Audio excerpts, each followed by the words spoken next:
ना कोर्ट आपके काम में दखल अंदाज कर सकता है, ना आप कोर्ट के काम में दखल अंदाज कर सकते हो। These are lines drawn under the Constitution. And you said in your speech also that the court is acting as an executive. This is not right at all. It is when the executive does not do its job.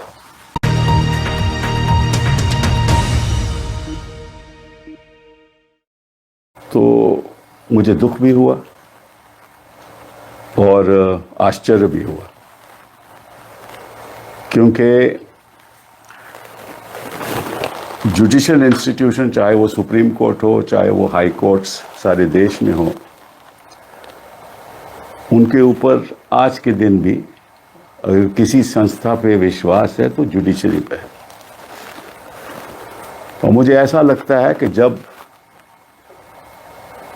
कुछ सरकार के लोगों को judiciary के निर्णय पसंद नहीं आते तो फिर वो आरोप लगाना शुरू कर देते हैं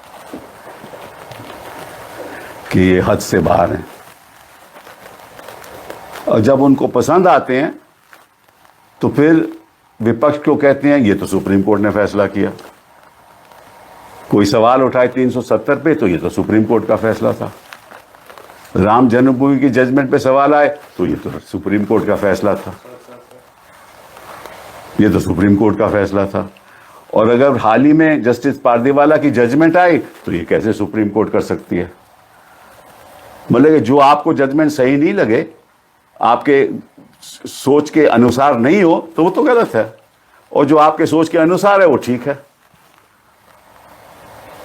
और एक कॉन्स्टिट्यूशनल फंक्शनरी को ऐसी बात कहनी मैं समझता हूं उचित नहीं है। मैं उनका बड़ा आदर करता हूं, लेकिन आपने कह दिया कि article 142 is nuclear fissile material, nuclear missile.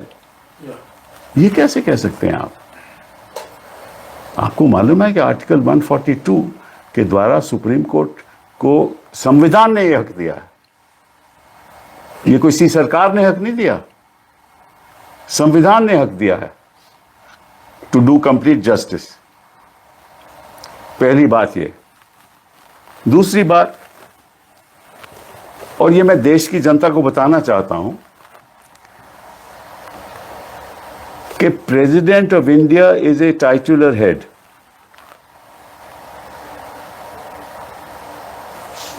जब प्रेसिडेंट अपनी फंक्शंस करते हैं, वो कैबिनेट की एडवाइस के अनुसार करते हैं। The President acts on the aid and advice of the Council of Ministers. The Governor of a state acts on the aid and advice of the Council of Ministers in the state. कि अगर कोई विधेयक पारित होता है तो governor के पास जाता है। गवर्नर, संविधान ने हक दिया है, गवर्नर कमेंट्स करके वापस भेज सकता है विधेयक को, और फिर अगर दोबारा पास कर दे लेजिस्लेचर, असेंबली पास कर दे, तो गवर्नर को साइन करना पड़ता है। ये संविधान कहती है। गवर्नर ये भी कर सकता है कि कोई विधेयक हो वो प्रेसिडेंट को भेज दे अपने कमेंट्स के साथ कि मुझे ये सही नहीं लगता, और प्रेसिडेंट अपने व्यक्तिगत अनुसार कुछ नहीं करती। President acts on the aid and advice of the council of ministers. वो बात सरकार, केंद्र सरकार पे जाती है, केंद्र सरकार के काउंसिल ऑफ मिनिस्टर्स पे जाती है। वो एडवाइस करते हैं प्रेसिडेंट को कि क्या करना है। ये प्रेसिडेंट का व्यक्तिगत हक नहीं है। ये धनखड़ जी को मालूम होना चाहिए। उन्होंने कहा कि आप प्रेसिडेंट की पावर को कैसे कंट्रोल कर सकते हो। भाई कौन कर रहा है प्रेसिडेंट की पावर को कंट्रोल? मैं उदाहरण के तौर से आपको बताना चाहता हूं कि गवर्नर के पास विधेयक जाए और वो 2 साल वहां पड़ा रहे, वो अहम विधेयक हो कि जिसकी जनता के प्रति कई चीजें करनी हो, तो गवर्नर क्या बैठ सकता है? 2 साल बैठ सकता है उस मामले में, और कोर्ट को कोई अधिकार नहीं है कुछ करने का। This is in fact an intrusion on the supremacy of the legislature. ये तो उल्टी बात है।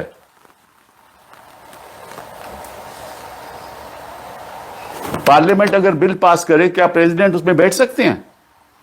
कि मैं साइन नहीं करेंगे? और अगर साइन नहीं करें तो किसी को अधिकार है कि नहीं कि भैया ये ऐसा अहम बिल है, कोई टेररिज्म पे बिल पास हो या किसी और चीज पे बिल पास हो, प्रेसिडेंट ये तो नहीं कह सकता मैं साइन नहीं करते। हाँ, कमेंट्स लेके वापस भेज सकते हैं, दोबारा पास हो, president has to sign. That ये तो संविधान की परंपरा है, ये अदालतों ने डिसाइड कर लिया है ऑलरेडी। तो मुझे इस बात का आश्चर्य है कि कभी तो बेगवाल जी जाकर कहते हैं कि हद में रहना चाहिए, कभी रिज्जू जी केरला में कहते हैं कि ये क्या हो रहा है, अगर हम भी करने लगे तो, और धनखड़ जी कहते हैं कि ये तो देखिए पुराने टाइम जब 8 जज थे सुप्रीम कोर्ट ने तो 5 जज फैसला करते थे, मेजॉरिटी थी। अब तो इतने जज हैं, 2 ही जज फैसला करें। भाई 2 ही जज फैसला करेंगे ना, सुप्रीम कोर्ट तो बेंचेस पे बैठेगा, या 3 जज या 2 जज या 5 जज या 7 जज या 9 जज या 11 जज, और एक बार 13 भी बैठे थे। तो सुप्रीम कोर्ट तो ऐसे ही फैसला करती है ना, 2 जज फैसला करें सारे देश को मानना पड़ता है, 3 करें सारे देश को मानना पड़ता है। सुप्रीम कोर्ट होती है। आपको याद है जब इंदिरा जी के इलेक्शन का फैसला आया और उनको अनसीट किया गया, तो सुप्रीम कोर्ट के मामला आया कि स्टे क्या देना चाहिए, किस जज का फैसला था? एक जज का, जस्टिस कृष्णा अय्यर, याद है आपको? तब धनखड़ जी सब ठीक था, क्योंकि अब 2 जज का फैसला है वो गलत है, क्योंकि सरकार के पक्ष में नहीं है। बट कृष्णा अय्यर का फैसला बिल्कुल ठीक था, वो तो एक जज थे। तो ये किस किस्म की बातें हो रही हैं पब्लिक डोमेन में? मुझे तो, मैं सोच भी नहीं सकता। आपको मालूम है और सब देश को मालूम है कि जो हमारी लोकसभा है, जो स्पीकर की चेयर होती है वो बीच में होती है, एक तरफ ट्रेजरी बेंचेस, दूसरी तरफ विपक्ष, और उनको कहते हैं speaker of the house, not speaker of one party, speaker of the house. और वो वोट भी नहीं करते किसी बिल पे। वोट तभी होती है जब टाई हो, उस सिचुएशन में the speaker can, but he may vote on any side. यही मामला अपर हाउस का है। You are equidistance between the opposition and the ruling party, and everything that you say must be equidistant from that. No chairman, no speaker can be the spokesperson of a party. ये तो नहीं हो सकता ना। मैं ये नहीं कहता कि ये हैं, but no speaker in principle can be the spokesperson of any party. और अगर ऐसा लगता है तो फिर वो चेयर की गरिमा कम हो जाती है।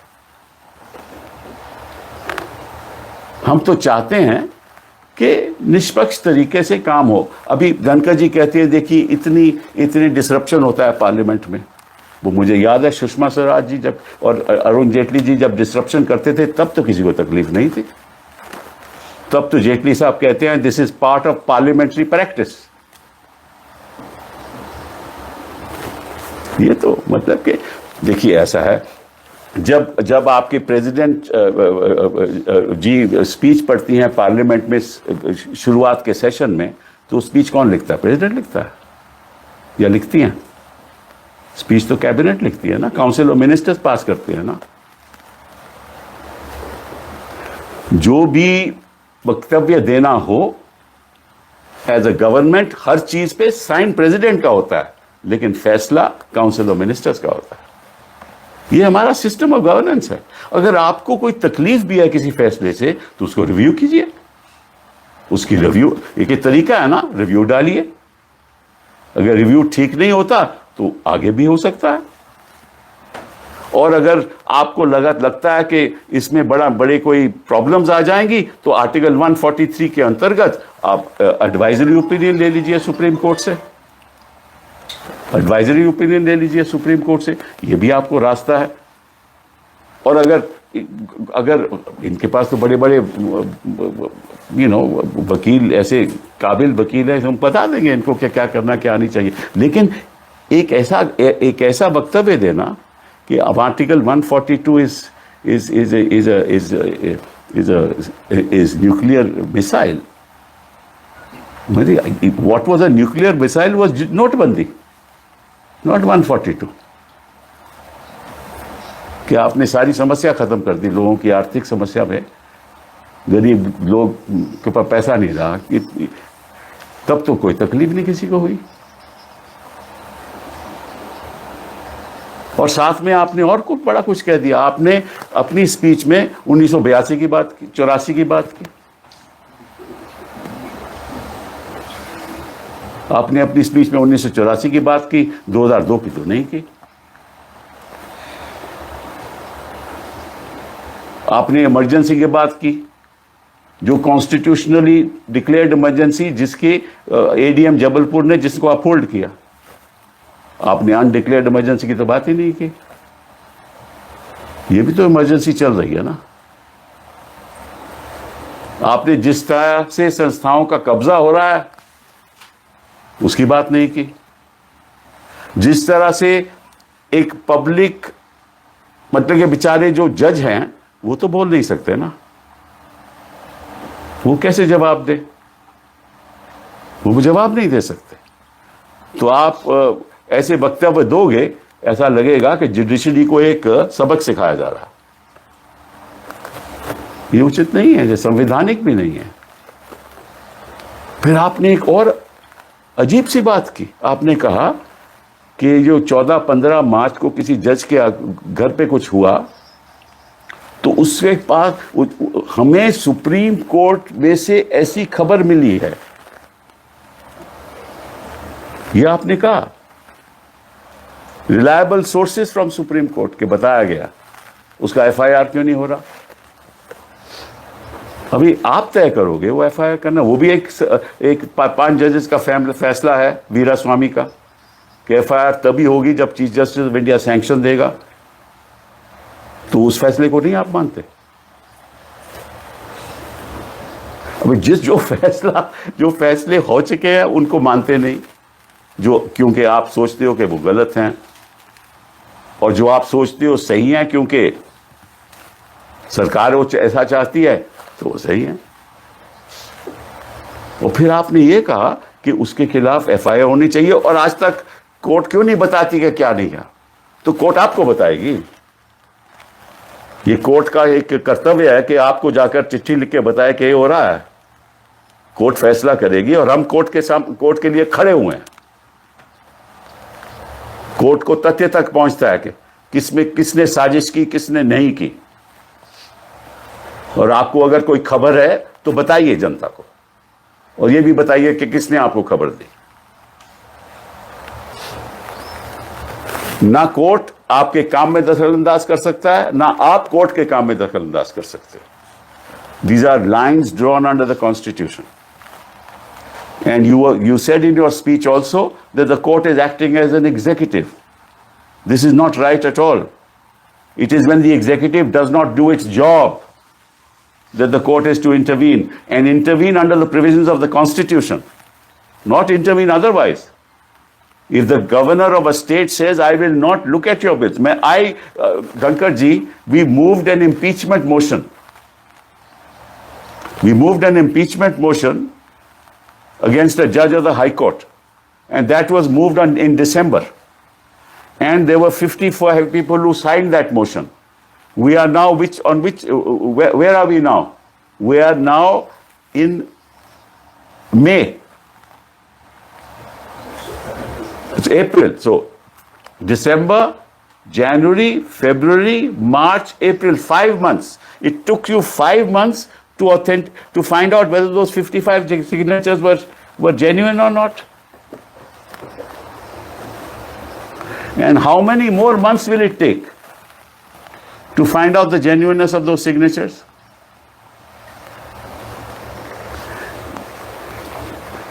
And if you don't sign, if you don't authenticate the signature, don't find out the genuineness of the signatures, that means the motion can't be moved, which is a right given under the Constitution to us. So if you do not with speed, with expedition, decide this matter, then the argument against us is that we can't do anything and the judiciary can't do anything. Is that acceptable? And if the governor does not decide and doesn't clear the bill for 6 months, 8 months, 1 year, that means the judiciary can't do anything. Means if the executive does not act, the judiciary can't do anything. If there is a sewage stuff running through a colony and there is a direction by the government that isko cover kijiye, and you don't cover it for 2 years, you have to go to the judiciary and get a mandamus, no? If your buses are plying in the city and the pollution levels are so high, then the judiciary has to intervene and stop all this. Don't allow these buses from Noida, from other places to come in. If Diwali crackers are there which are not allowing children to breathe, what else will the judiciary do when you don't do anything? If the executive doesn't do its job, the judiciary must intervene. That's the right of the judiciary. That's the obligation of the judiciary. And they are performing the functions on behalf of the citizens of India. And we are all sitting there in parliament to do things for the citizens of India. And if you don't do them, the court will give you a mandamus. And if the farm laws are bad, the court will say you cannot implement them. And if sedition is bad as an offense, the court will say stay, no more sedition cases. And you say no FIR should be filed? Why did you not say this when someone else in the Supreme Court there was a delegation against that person?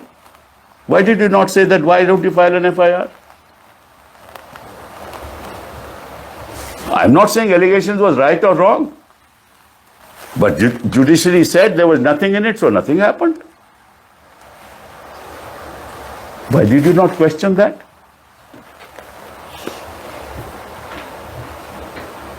And we hear the judge sometimes in Rajya Sabha also. So you should not attack the judiciary. You see, if the executive attacks the judiciary, and especially 2 ministers and the chairman of the house, then it seems that the judiciary can't defend itself.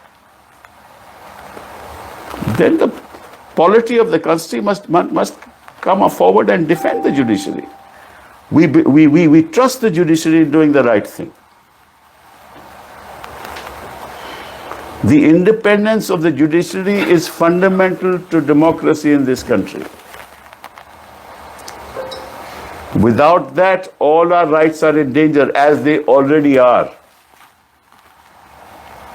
बच्चों को जब 5-5 साल jail में रखते हैं तब तो किसी की आवाज नहीं उठती. महिलाओं को 5-5 साल जेल में रखते हैं तब तो आपकी आवाज नहीं उठती. जर्नलिस्ट को अंदर कर देते हैं बिला वजह तब तो आप कुछ कहते नहीं. आपके जज इलाहाबाद के जब बोलते हैं तब तो आप कुछ कहते नहीं कि एफआईआर क्यों नहीं हुई. जब हाईकोर्ट जज ने कम्युनल स्टेटमेंट दी तब तो आपने नहीं कहा. You never said that. Then Justice Yadav made those statements in a communal appeal within the premises of the High Court. Why did you not say FIR should be filed? And why should you talk about 1984 and emergency? It seems that you talk about only those events when the Congress was in power. ऐसा मुझे लगता है. Because 2014 के बाद तो मतलब कि यहाँ तो दूध की नदियां बह रही हैं इस देश में. उसमें हम सब लोग नहा रहे हैं. ये गलत है. ये संवैधानिक नहीं है. ये गलत है. What is being done is unconstitutional, because I have seen Parliament for a long, long time. And I know the history of Parliament for a long, long time, including my respected chairman of the House. I have never seen any chairman of the House make political statements of this nature. Even BJP chairman in the past मेरी आपका तो discretion है कि किसको बोलने दो, किसको नहीं बोलने दो, किसका माइक बंद कर दो, किसका नहीं बंद, उसमें तो कुछ कर ही नहीं सकते क्योंकि वो तो आपका इंटरनल मैटर है। तो जब जो जुडिशरी का इंटरनल मैटर है वो इंटरनल रहने दो, जो आपका इंटरनल मैटर है हम we respect you for that, वो इंटरनल ही रहेगा। बट ये मत करो क्योंकि जज कुछ कह नहीं सकते, बोल नहीं सकते, और ये एक संदेश हिंदुस्तान की जनता को ये नहीं जाना चाहिए कि आप इस तरीके से, जो आपके पक्ष में है वो तो ठीक है जो सुप्रीम कोर्ट करे, और जो आपके पक्ष में नहीं है वो गलत है। ये पॉलिटिकल पार्टी तो कह सकती है लेकिन चेयरमैन साहब नहीं कह सकते। Thank you very much. Sir,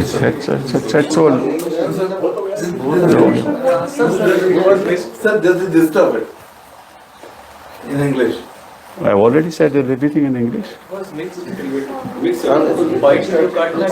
वो काट लेना ना। I can say. Question. I know you don't take questions, but ये बात कर रहे हैं कि. One second. Let me state in English also. Yeah. Yes. Okay. This morning when I read the newspapers, all of them were full of the erudite speech of the chairman of the Rajya Sabha, who made very serious allegations, not only in respect of a recent judgment of the Supreme Court, but also in relation to an incident that happened on the 14th and 15th of March. Allegedly, in relation to some video that was circulated in the outhouse of a judge. Now, as far as the judgment of the Supreme Court is concerned, it is unfortunate that the chairman of the House thought that this is an interference in the powers of the president. In fact, that is not the constitutional position. The president only acts on the aid and advice of the Council of Ministers. The president doesn't have any individual powers to return a bill or to accept a bill. And similarly, in states, it's the governor who acts on the aid and advice of the Council of Ministers, except to the extent in which the Constitution gives rights to the governor to act in his own discretion. That's the order, that's the law of the Supreme Court. But in matters of bills, the Constitution says when a legislature of a state passes a bill, the governor has to either agree or to send back the bill for comments after giving his comments. And if the legislature then passes it, then the Constitution says he has to sign. If he can also reserve the bill for the make their comments and send the bill back, and then if the state legislature passes it, then they pass it. That's the scheme of the Constitution in violation, and that Article 142 has become a nuclear missile. Under Article 143(5) of the Constitution, Supreme Court has been given the responsibility to interpret the Constitution. And what is unfortunate, and which is I'm seeing recently, that when the judgment is in favor of the establishment, then you say, you know, Supreme Court has decided, so you have to accept. This happened in 370. If somebody criticized, what Supreme Court has said. It happened in Ram Janambhoomi, when people question that judgment, but Supreme Court has decided. But when it comes to this judgment, recent judgment of Justice Pardiwala and Justice Mahadevan, how can Supreme Court do this? So you can't have it both ways. Supreme Court decides, there are ways to challenge it. You seek a review. There are other remedies. You can have a reference under 143 by the cabinet, by the Council of Ministers. It's called President's reference. But that reference is also on the aid and advice of Council of Ministers. And seek an opinion of the Supreme Court. But you can't castigate judges and judgments like this. And I'm sure that judges are very thoughtful. And remember, judges can't defend themselves in a court of law. You can criticize a judgment on legal grounds, but you can't say that you are acting like the executive, because they are not. The Constitution requires the governor to clear the bills. The Constitution requires the president to. Supposing a governor doesn't clear a bill for 2 years, 3 years, the term of the assembly is 5 years, that means nobody can do a thing about it, because you're the executive. So according to some people, the executive is supreme, and what? The courts must follow the leader. That doesn't happen in a constitutional democracy. The day courts follow the leader, then there are no courts. It's about time that all our constitutional authorities should understand that.